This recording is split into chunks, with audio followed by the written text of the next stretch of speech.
मेरो अपना मेरो अपना में मन मेरा होने चलो खेले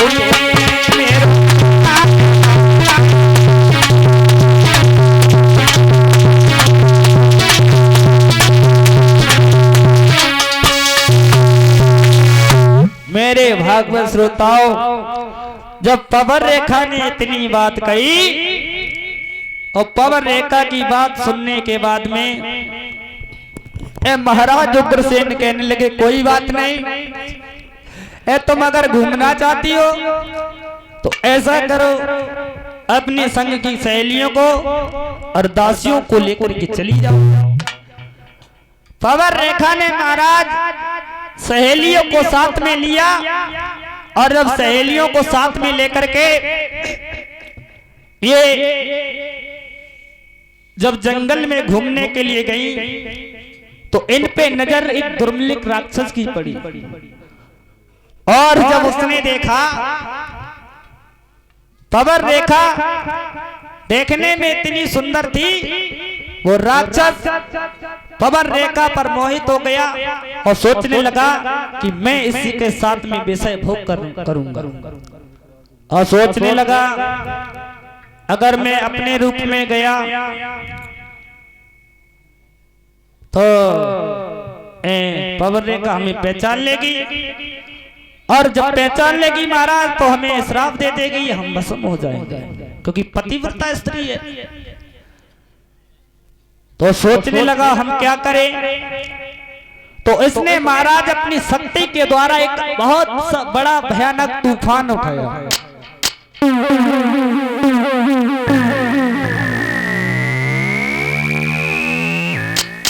और जब तूफान अपनी शक्ति के द्वारा ला करके खड़ा कर दिया, पेड़ उखड़ के गिरने लगे, जो साथ की सहेलियां थी वो भाग गई और जब भाग गई तो पवन रेखा जो थी अकेले डरने लगी, तो उसने उग्रसेन का ही रूप धारण किया और पवन रेखा के सामने पहुंच गया और एक बात कही सुनो, क्यों डर रही हो कि मेरे सामने तुझे देखे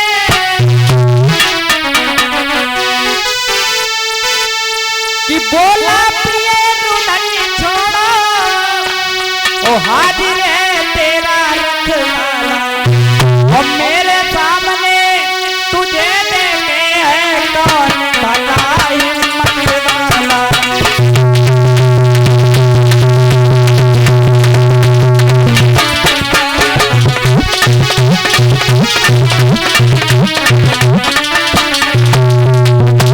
जब ये तूफान आ गया, साथ की सैनियां बिछड़ गई, राक्षस ने उग्रसेन का रूप धारण किया और पवन रेखा के पास पहुंच गया। बोले रानी चिंता ना करो, मैं आ गया आ गया।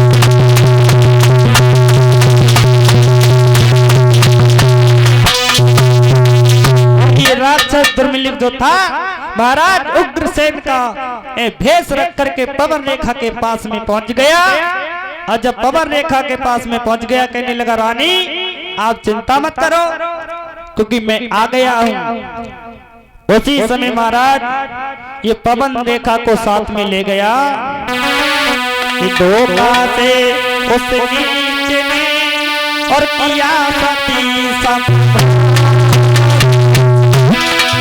प्रकट हो गया अंत में वो सब पापी का खैनो।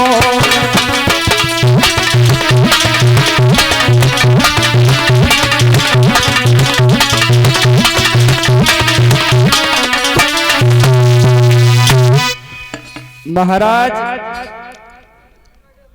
उग्रसेन का भेष करने के बाद में जब इसने पवन रेखा के साथ में विषय भोग किया और करने के बाद में महाराज जब ये अपने रूप में आया तो पवन रेखा ने देखा तो पैरों के तले जमीन खिसक गई और जब जमीन खिसक गई तो पवन रेखा कहने लगी, ओरे नीच, ओरे नालायक, तूने ये मेरे साथ अच्छा नहीं किया। और एक बात बोली, अरे तेरा ओए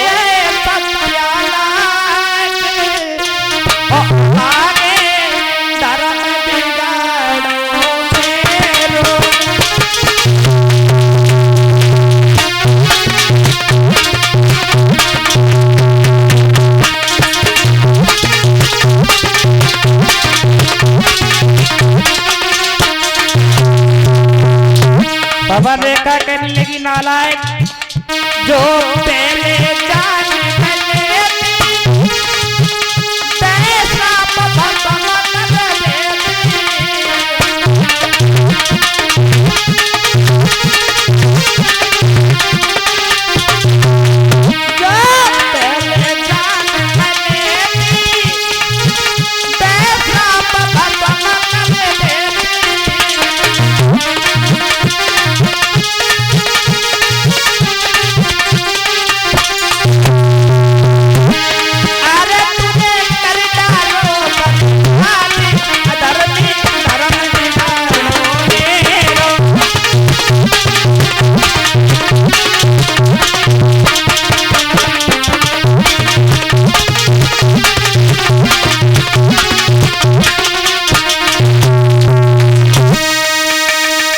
महारानी पवन रेखा ने देखा है तो दुर्मिलिक राक्षस के लिए गालियां देने लगी और कहने लगी, अगर मैं तुझे पहले जान देती तो ये नंबर नहीं आता, श्राप दे देती और तू भस्म हो जाता।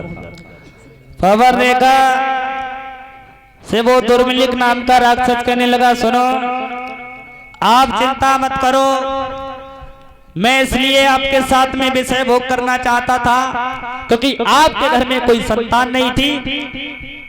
आप जाओ और आपके घर में जो पुत्र होगा वो कैसा होगा।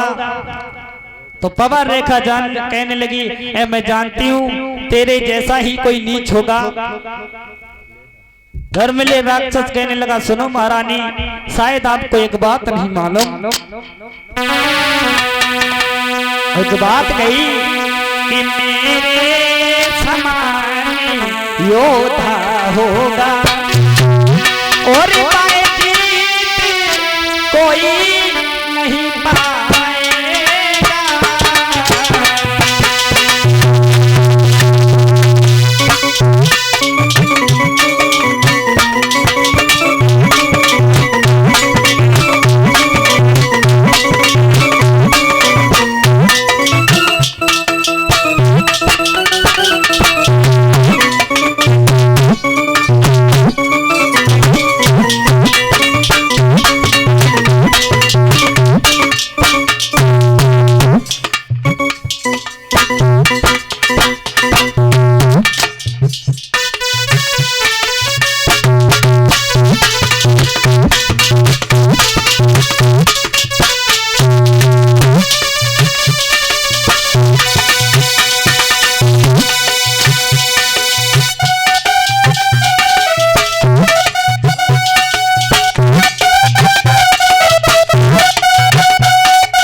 जब ये बात कही कि मेरे समान जो लड़का होगा वो इतना बड़ा बलशाली होगा कि उसके लिए स्वयं भगवान मारने के लिए आएंगे।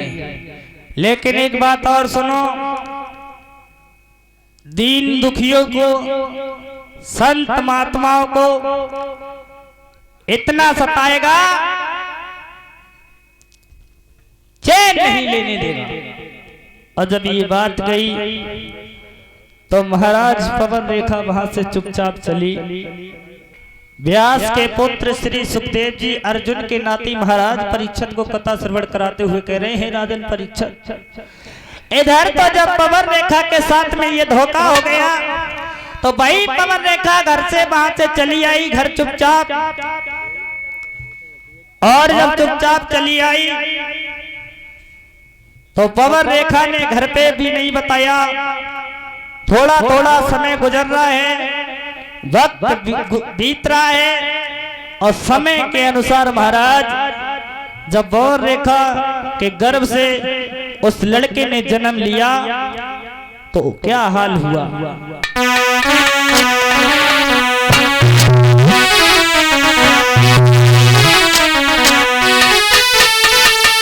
तो पैदा होते ही नालक में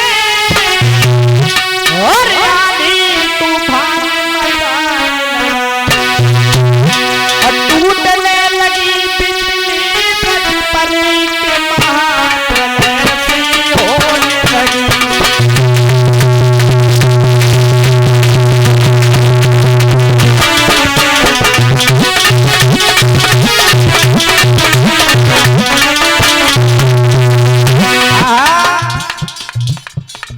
जब पवन रेखा के गर्भ से वो लड़का जन्म लेने के लिए नंबर आया महाराज, तो आकाश में आंधी तूफान आने लगा।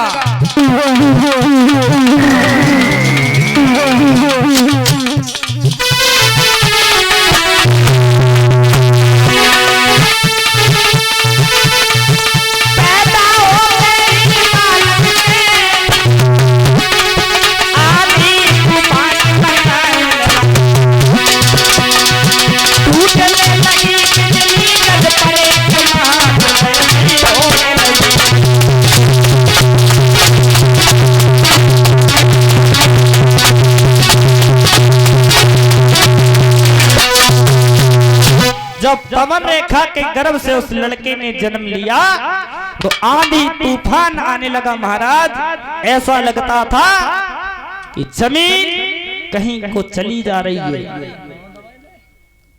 और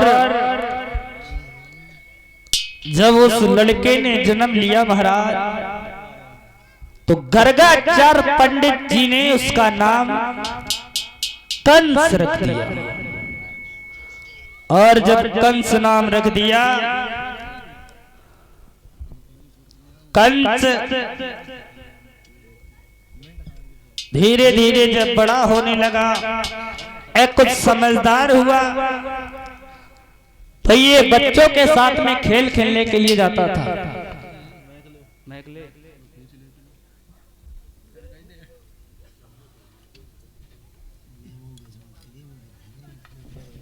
और जब बच्चों के साथ एक खेल खेलने के लिए जाता था तो बड़ा ऊधम करता था।